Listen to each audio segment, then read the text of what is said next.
En el año 1050, el hombre más poderoso del reino musulmán de Granada no era musulmán. Era un rabino judío. Era el visir del rey, el comandante del ejército real, el funcionario que recaudaba los impuestos del rey y el jefe que financiaba las guerras del rey con ingresos que él mismo controlaba. Su nombre era Samuel ibn Nagrela, conocido entre los suyos como Samuel an-Nagid, Samuel el príncipe. Y en 1050, llevaba más de una década conduciendo a un ejército bereber musulmán a la batalla contra musulmanes árabes.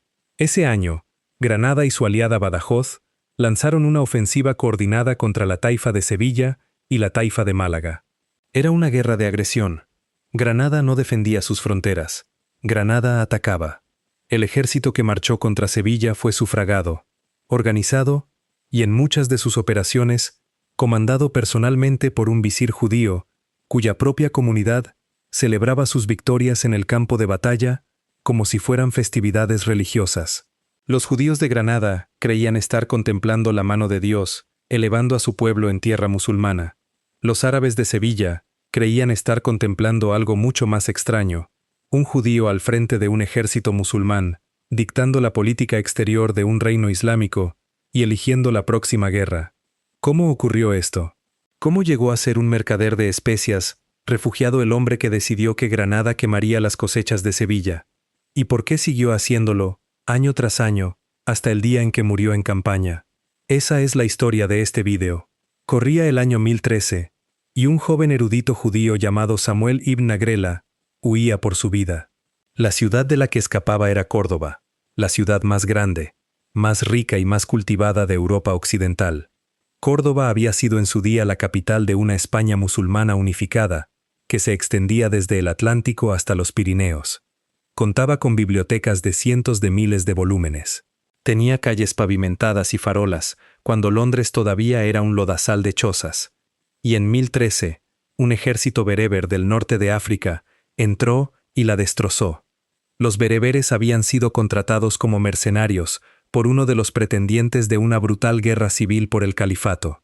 Cuando se asentó el polvo, se habían quedado, saqueado y masacrado. El califato unificado de Córdoba había llegado a su fin. En su lugar, la España musulmana se fragmentó en un mosaico de pequeños reinos llamados taifas, unos 30 aproximadamente. Algunos estaban gobernados por árabes de etnia, cuyos linajes llevaban 3 siglos en España. Otros estaban gobernados por bereberes, los nuevos conquistadores, llegados del otro lado del estrecho. Otros estaban gobernados por eslavos, descendientes de soldados esclavos europeos que habían servido a los califas antiguos. Todos se odiaban entre sí, y todos necesitaban administradores, secretarios, contables y burócratas para gobernar sus nuevos reinos. Este es el mundo que forjó a Samuel ibn Nagrela. Procedía de una acaudalada familia judía que rastreaba sus orígenes hasta Mérida y reclamaba descendencia del bíblico rey David. Se había criado en Córdoba y educado con los mejores tutores. Hablaba hebreo, árabe, latín y al menos una lengua bereber. Había estudiado el Talmud con el principal rabino de España. También había hecho algo que casi ningún judío en España se había molestado en hacer. Había dominado la caligrafía árabe, la elegante y exigente escritura que era el sistema de escritura de prestigio del mundo islámico. En una cultura que juzgaba a los hombres por la belleza de su caligrafía, Samuel escribía como un aristócrata. Cuando huyó de Córdoba, se instaló en el puerto de Málaga, que en aquella época pertenecía al reino bereber de Granada. Allí, según el relato medieval estándar escrito por el historiador Abraham ibn Daud, aproximadamente un siglo después, Samuel abrió una pequeña tienda de especias. Por azar, la tienda se hallaba junto al palacio de un hombre llamado Abu al-Qasim ibn al-Arif, el secretario jefe del visir de Granada. Ibn al-Arif tenía una sirvienta que no sabía leer ni escribir, y ella comenzó a pedirle al erudito judío de la puerta de al lado que le redactara cartas. Samuel lo hizo. La caligrafía de aquellas cartas llamó la atención de su señor. Esa es la historia que transmite la tradición judía. La realidad fue probablemente menos novelesca. Samuel era un hombre bien relacionado procedente de una familia acomodada, y la comunidad judía de Málaga era pequeña y estaba estrechamente vinculada a las redes de la corte. Lo más probable es que fuera presentado por personas de su entorno. Pero el resultado fue el mismo. Hacia el año 1020, Samuel trabajaba en la casa real del rey granadino Jabus al-Muzaffar, un caudillo bereber que se había apoderado de su reino en el caos posterior a la caída de Córdoba. Samuel comenzó como recaudador de impuestos, se convirtió en secretario. A finales de la década de 1020, era visir auxiliar. Para Jabus, este acuerdo tenía todo el sentido. La dinastía bereber de Granada, llamada los siríes, no confiaba en sus propios súbditos. La mayor parte de la población eran árabes andalusíes y musulmanes ibéricos que resentían la toma del poder por los bereberes. La mayoría de los comerciantes eran árabes. La mayoría de los eruditos religiosos eran árabes. Si Jabus nombraba un visir árabe, ese visir tendría una red de contactos, tendría una base de apoyo, podría convertirse en un rival. Pero un judío no tenía ejército. Un judío no podía convertirse en rey. Un judío dependía por completo del favor de la corona bereber. Un visir judío era el tipo de visir más seguro que un rey bereber podía tener. Y Samuel, por su parte, entendía el trato. El trato era lealtad a cambio de poder, y protección para su pueblo a cambio de servicio. En 1027, los judíos de España, reconociendo que uno de los suyos había alcanzado cotas sin precedentes, concedieron a Samuel el título de Najid, príncipe, el jefe, la cabeza política de toda la judería en Al-Ándalus. Era un título que nadie en España había ostentado jamás. Se convertiría en el modelo de todos los judíos de corte que vinieron después de él. Pero nada de eso importaba todavía, porque en 1037 el rey murió. El punto de inflexión en la vida de Samuel llegó en la primavera de 1038. Jabus al-Muzaffar, el anciano rey bereber de Granada, estaba en su lecho de muerte, y sus dos hijos ya se disputaban el trono. El hijo mayor se llamaba Badis. El menor era Bulugin. Los dos hermanos no gozaban del mismo aprecio. Bulugin era el favorito. Era encantador, refinado, y contaba con el respaldo de la mayoría de la nobleza bereber. Badis era más tosco, más duro, y, según se decía, propenso a la violencia.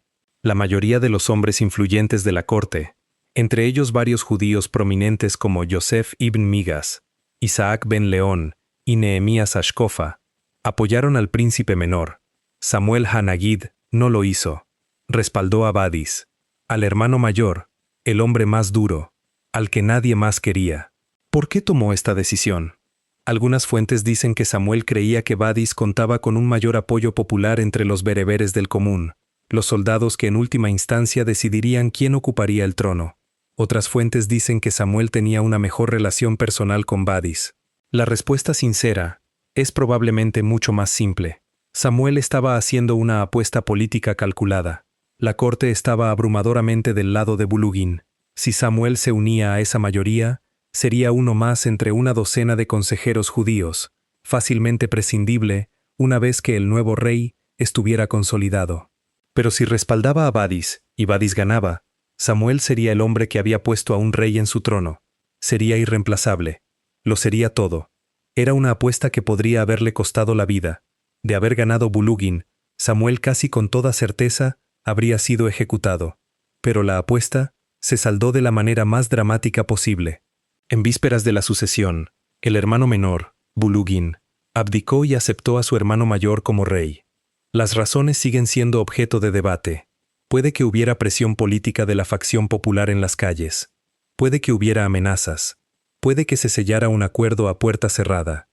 Sea como fuere, Badis ibn Jabus se convirtió en rey de Granada en 1038, y Samuel Hanagid se convirtió en el hombre que lo había hecho rey.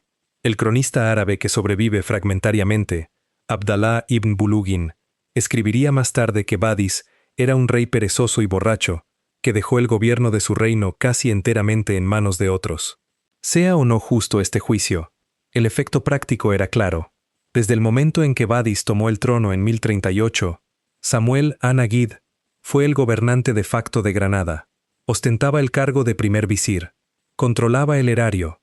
Redactaba la correspondencia diplomática. Establecía la política fiscal. Y mandaba el ejército. Un príncipe judío, en un reino musulmán, con un ejército musulmán a sus espaldas. No había existido nada semejante en la historia del Islam. No volvería a existir nada igual. Y casi de inmediato, Samuel tuvo que luchar para conservarlo. La taifa vecina de Almería, gobernada por un caudillo eslavo llamado Zuhair, y su ferozmente antijudío visir árabe, Ibn Abbas, decidió que la muerte del viejo rey Jabus era una oportunidad. Almería había sido aliada de Granada bajo Jabus. Bajo el nuevo rey, con ese judío llevando las riendas, Zuhair vio debilidad. Marchó sobre Granada, en agosto de 1038. Su visir árabe, Ibn Abbas, tenía también motivaciones personales. Había escrito cartas a Samuel, exigiendo que los judíos de Granada fueran expulsados y reducidos a la condición de dhimis, protegidos no musulmanes, sujetos a restricciones, bajo los antiguos códigos discriminatorios. Samuel le había respondido con poesía que le ridiculizaba. Los dos ejércitos se encontraron el viernes 4 de agosto de 1038 en un lugar llamado Alfunt, cerca del actual Deifontes, a las afueras de Granada. Samuel no ejerció el mando directo. El rey Badis envió a su propio hermano a dirigir el ejército.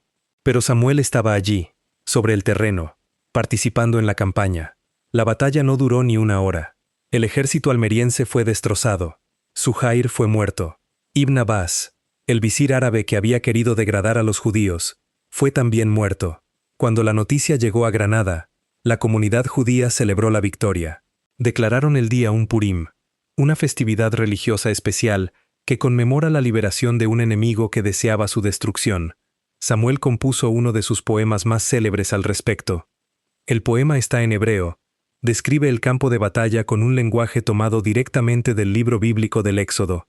Compara la muerte de Ibn Abbas con el ahogamiento del faraón en el Mar Rojo, y formula una afirmación que se convertiría en el hilo conductor de toda la trayectoria de Samuel, que las guerras de Granada eran, en algún sentido real, las guerras de Dios.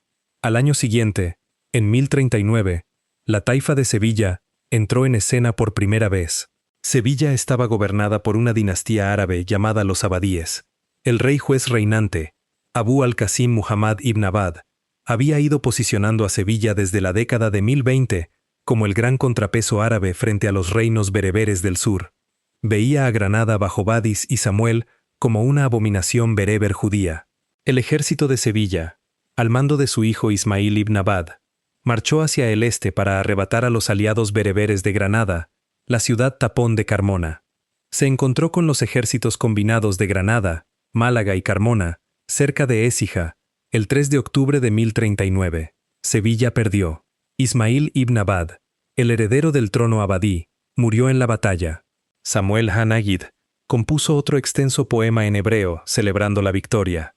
A veces se le llama el poema de Carmona. En él, vuelve a describirse a sí mismo, combatiendo bajo la protección divina, como una suerte de figura davídica que conduce al pueblo de Dios contra los enemigos de Israel. Salvo que en este caso, su ejército era bereber. Sus enemigos eran musulmanes árabes, y la guerra era por una ciudad de dominio bereber en el sur de España. Esta es la extraña danza teológica que Samuel Hanagid ejecutó durante casi 20 años. Para sus lectores judíos, era el guerrero rey davídico restaurado. Para su rey musulmán Badis, era simplemente el leal visir que pagaba a los soldados y ganaba las batallas. Las dos narrativas discurrían en paralelo. Los judíos de España leían los poemas. Los bereberes de Granada leían los registros fiscales. Y nadie, en ninguno de los dos bandos, hacía demasiadas preguntas sobre lo que se le contaba al otro. En 1041, Samuel tuvo que sofocar una rebelión bereber en la batalla de Arjona. En 1042, condujo una fuerza granadina hacia el este para defender la ciudad de Lorca contra una invasión de la taifa de Valencia y un contingente de mercenarios cristianos catalanes. También ganó esa. En 1045, libró una brutal campaña contra Abu Nur de Ronda y casi murió. En 1049, marchó sobre Málaga, participó en un combate casi suicida y estuvo a punto de morir de nuevo. Su poesía de esos años está llena de referencias al agotamiento, a las heridas y a la extraña soledad de un comandante judío en un campamento musulmán, rezando en hebreo mientras sus soldados se prosternaban hacia la Meca.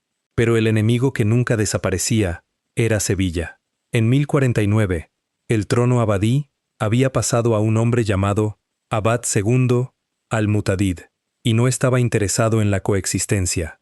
Al-Mutadid era el gobernante más despiadado de la España del siglo XI. Guardaba en su jardín los cráneos de sus enemigos, clavados en picas, como una colección privada de trofeos. Escribía poesía sobre el placer de ejecutar a sus rivales.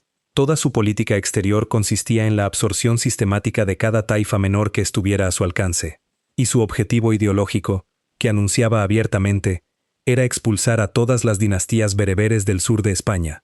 Eso significaba Granada. Eso significaba Samuel Hanagid. Y eso nos lleva a 1050. Para entender por qué los judíos de Granada financiaron y combatieron una guerra contra Sevilla en 1050, hay que entender cuál era la alternativa. Al-Mutadid de Sevilla no era un enemigo pasivo en una frontera lejana. Era una potencia activa y expansiva que había anunciado su intención de aniquilar los reinos bereberes. Era también abiertamente hostil a la prominencia política de los judíos. Sevilla sí tenía comunidad judía, pero Sevilla no tenía visir judío, y los cronistas sevillanos ya escribían panfletos que denunciaban a Granada como un estado corrompido gobernado por un borracho bereber sin fe y su amo titiritero judío. Si Sevilla ganaba, la posición de los judíos en Granada no iba a sobrevivir intacta. Samuel Hanagid tenía, pues, un motivo defensivo. Pero sería deshonesto fingir que el motivo era únicamente defensivo. En 1050, Samuel perseguía también objetivos ofensivos que iban mucho más allá de simplemente mantener a Al-Mutadid fuera de Granada. Organizaba activamente campañas ofensivas en territorio sevillano y en territorios que Sevilla había absorbido recientemente. Enviaba dinero, soldados y suministros a otras taifas para ayudarlas a resistir la absorción sevillana. El fondo de guerra provenía del erario granadino, que Samuel controlaba personalmente, y que se nutría en parte de impuestos especiales que Samuel había establecido sobre la actividad comercial del reino. Los mercaderes judíos de Granada contribuían a ese erario, sabían para qué era el dinero, y a juzgar por la correspondencia conservada, pagaban sin rechistar. La campaña de 1050 fue en sí misma una ofensiva coordinada entre Granada y la taifa de Badajoz, un reino amistoso bajo gobierno árabe, situado al noroeste de Sevilla. El plan consistía en apretar a Sevilla desde dos direcciones. Badajoz atacaría desde el oeste, Granada atacaría desde el este y el sur, y también golpearía a la aliada de Sevilla, la taifa de Málaga. El objetivo no era la conquista de Sevilla. Sevilla era demasiado grande y estaba demasiado bien fortificada para que Granada y Badajoz pudieran tomarla. El objetivo era sangrar a Sevilla, obligar a Al-Mutadid a combatir en dos frentes, debilitarlo tanto que no pudiera seguir absorbiendo las taifas más pequeñas que se interponían entre el territorio granadino y el sevillano. La campaña comenzó en primavera. Badajoz se movió primero, marchando hacia el sur en dirección a la frontera occidental de Sevilla. Al-Mutadid respondió con la rapidez que lo caracterizaba. Se volvió y aplastó al ejército badajozense en campo abierto. El flanco occidental de la ofensiva se derrumbó en cuestión de semanas. El contingente de Badajoz se vio obligado a retirarse, derrotado y humillado. Pero Granada tuvo más suerte en el otro frente. Las fuerzas de Samuel Hanagid no golpearon a Sevilla en sí, sino a Málaga, su aliada costera, y al territorio de los satélites más pequeños de Sevilla en el sur. El ejército granadino derrotó a Málaga de forma decisiva. Una vez que Badajoz cayó, se retiraron del corazón de Sevilla, negándose a enfrentarse a Al-Mutadid en solitario. Pero habían alcanzado el objetivo secundario. Habían arrasado Málaga. Habían demostrado que Granada podía proyectar su fuerza en la esfera de influencia de Sevilla cuando así lo decidiera. Y habían financiado todo aquello con sus propios recursos, a partir de los ingresos especiales que fluían a través del cargo del visir judío. ¿Qué ganó personalmente Samuel Hanagid con todo esto? La respuesta es complicada, y el relato romántico judío habitual tiende a pasarla por alto. Ganó, en primer lugar, una enorme fortuna personal. Como visir, Samuel controlaba los ingresos fiscales, los aranceles aduaneros y el pago de los salarios militares. Se quedaba con una parte de todo ello. Esto no era corrupción según los estándares de una corte musulmana del siglo XI. Era el sistema. Se suponía que el visir debía enriquecerse. Samuel se enriqueció enormemente. Construyó un palacio. Costeó una inmensa biblioteca judía, la más grande de España. Compró manuscritos hebreos de todo el Mediterráneo y los distribuyó entre los eruditos que le merecían favor. Pagó becas a estudiantes judíos. Envió aceite de oliva de sus propiedades hasta las sinagogas de Jerusalén. Todo ello salía de los ingresos fiscales granadinos que él mismo administraba. En segundo lugar, obtuvo un seguro político para la comunidad judía de Granada. Cada victoria granadina vinculaba más estrechamente a la minoría judía con la casa real bereber. Cada campaña contra Sevilla hacía a los bereberes más dependientes de su visir judío, lo que significaba una mayor dependencia de la protección de su pueblo. El pacto tácito era sencillo. Judíos financiarían y administrarían las guerras de Granada. A cambio, Granada protegería a los judíos de la hostilidad ideológica que emanaba de Sevilla, y no impondría las leyes de la Dima, estatuto legal de los no musulmanes bajo dominio islámico, más rigurosas que otros reinos aplicaban. En tercer lugar, y de forma más incómoda, Samuel obtuvo el simple placer de la venganza. Su poesía lo deja claro. De joven había sido expulsado de Córdoba por soldados bereberes, pero sus verdaderos enemigos ideológicos eran los eruditos religiosos árabes, que escribían tratados denunciando el encumbramiento judío. El más célebre de esos eruditos era el polígrafo andaluz Ibn Hazm, que había chocado personalmente con Samuel en debate teológico. En algún momento de la década de 1040, Samuel compuso una crítica de ciertos pasajes del Corán.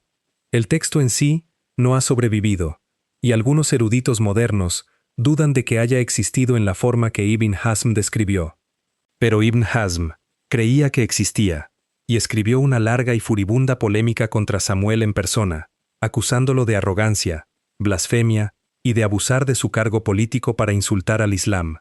Esto era el equivalente intelectual de la época a una declaración de guerra, y Samuel no cedió.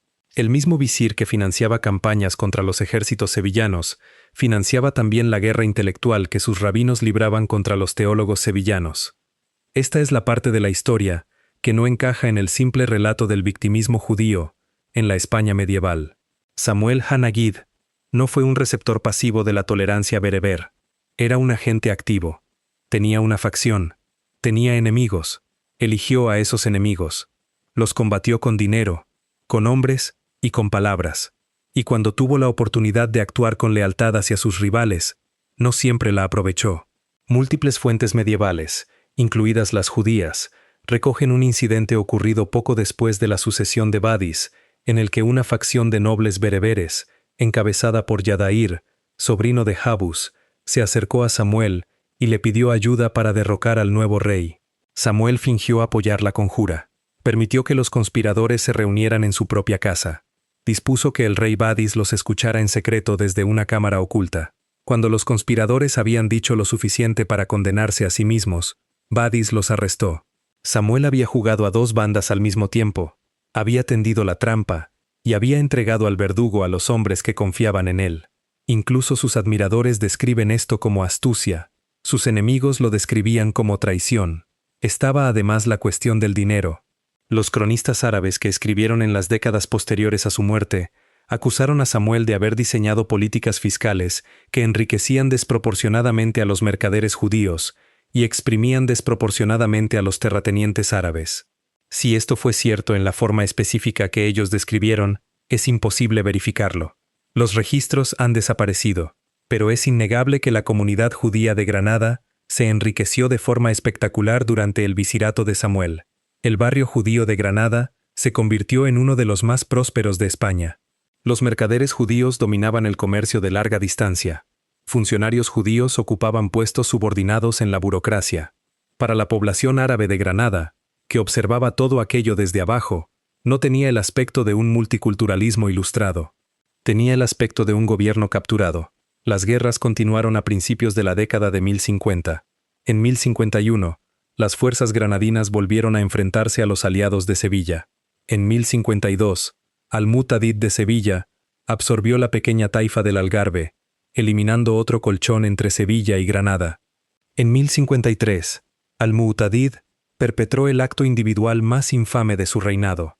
Invitó a varios jefes bereberes, gobernantes de las pequeñas taifas de Arcos, Morón y Ronda, a un banquete en Sevilla, ostensiblemente para discutir una alianza. Cuando llegaron, los hizo matar en su baño y anexionó de inmediato sus reinos. Samuel Hanagid respondió ese mismo año, uniéndose a los gobernantes bereberes supervivientes de la zona, para derrotar a una fuerza sevillana en Morón. En 1054, Samuel dirigió otra campaña contra Sevilla. Para entonces tenía casi 60 años. Padecía una enfermedad crónica de la piel que le causaba dolor constante, mencionada oblicuamente en varios de sus poemas tardíos. Llevaba en campaña casi sin interrupción durante 16 años. Las crónicas recogen que durante la campaña de 1054, tras la captura de una ciudad árabe por las fuerzas granadinas, los soldados se preparaban para masacrar a la población civil en represalia por las atrocidades sevillanas. Samuel intervino personalmente para detenerlos. Es uno de los pocos momentos de su carrera militar en que las crónicas lo registran mostrando misericordia hacia los civiles enemigos. Si fue por conciencia, por cálculo o por teatro político, nadie puede saberlo, pero el resultado fue que varios miles de civiles árabes, que de otro modo habrían muerto, regresaron con vida a sus hogares. Aún no había terminado.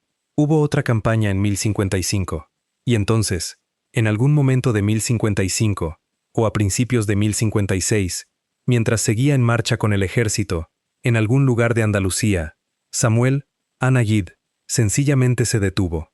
Las circunstancias exactas de su muerte no se conocen. La mayoría de las fuentes afirman que murió de agotamiento, quebrantado por décadas de guerra continua. Fue enterrado en Granada con todos los honores. El rey Badis lo lloró públicamente. Las comunidades judías de España, el norte de África y Babilonia compusieron elegías. Salomón ibn Gabirol, el filósofo y poeta a quien Samuel había patronizado durante años, escribió que el mundo había perdido a su jinete y a su carro.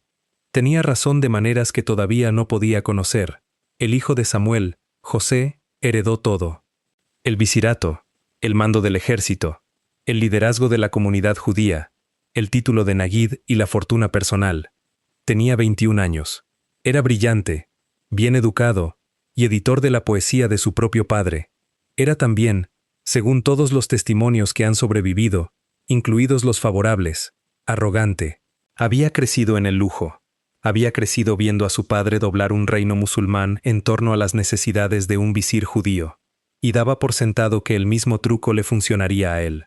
No fue así. Las condiciones que habían hecho posible la carrera de Samuel estaban ya en proceso de erosión. Badis era mayor, más paranoico, menos dispuesto a delegar. La población árabe de Granada había ido acumulando silenciosamente mayor resentimiento con cada década que pasaba de administración judía. El clima intelectual se había endurecido, en parte gracias a las polémicas que el propio Samuel había azuzado, y la hostilidad abierta de la propaganda sevillana había calado en la opinión pública granadina. José no se adaptó. Siguió viviendo en el mismo gran palacio que su padre había construido, la Alhambra original en la colina granadina. Siguió nombrando a amigos judíos para cargos burocráticos. Siguió desviando fondos del tesoro, solo que con menos sutileza que su padre. Y siguió combatiendo a Sevilla, dirigiendo campañas contra Al-Mutadid hasta principios de la década de 1060. Entonces, en 1066, todo se desmoronó en una sola noche. Una fiesta con vino. Un funcionario ebrio acusó a José de conspirar para asesinar al rey Badis y entregar la ciudad a la taifa de Almería a cambio de ser instalado como gobernante vasallo. La acusación podría haber sido cierta. Las fuentes árabes contienen indicios reales de que José había estado negociando con Almería. También hay indicios de que había transferido varias fortalezas granadinas al control almeriano, en previsión de la traición planeada.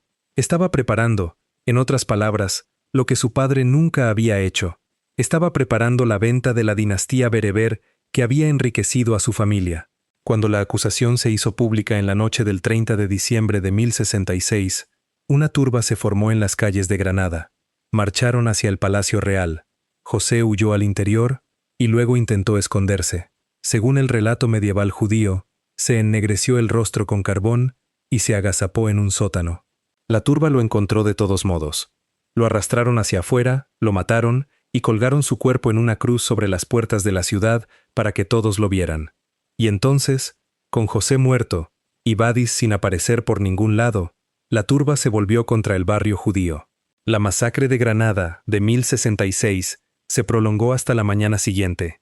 Las fuentes medievales judías registran que más de 1500 familias judías, unas 4000 personas, fueron asesinadas en un solo día. Los historiadores modernos tratan esa cifra con cautela.